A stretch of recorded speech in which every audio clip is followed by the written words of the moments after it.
Hello everyone. Now I will take one more example for alpha beta pruning. This will be very small problem here to understand how to leave the edges to explore so that there will be no effect on the result. So I will share screen here, and this is the problem here. And the square represents the max and the circle represents the min. So here you can see this square is max, and in max there will be minus infinite and 10 is here. Okay, so 10 and minus infinite, what will be the maximum? That will be 10. So alpha will be equal to 10. Okay, and later we shall have to go in this direction. Okay, and this is the min node, and in min node there will be 6, and initially there will be infinite in the min node. And if I compare infinite with 6 and I have to take the minimum, so 6 will be there in the beta. Okay, so it is 6.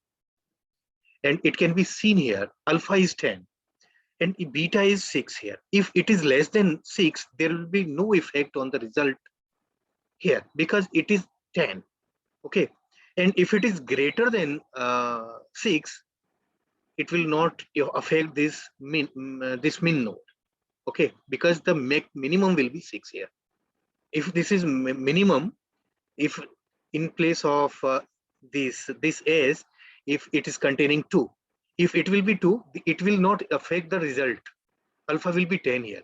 If it is 60, then this will not affect it. Okay, so I can discard this edge here, and in the maximum, this is the max. So this will be assigned as it is because there is no other edge. So alpha will be 6 here. Okay, but here for beta, we can see from here, beta will contain 6. Okay, and this is the min node. Okay, so I can discard this edge or not. If this is less than 6, if this edge contains a value which is less than 6, there will be no effect on alpha here because this is the score which is achieved by the max node. This is the root node. Okay, if it is greater than 6, if it is 36, okay, there will be no effect on this beta. Okay, so I can discard this edge also. Okay, so hopefully I am able to make you understand. Thank you. I will take some more examples. Thank you.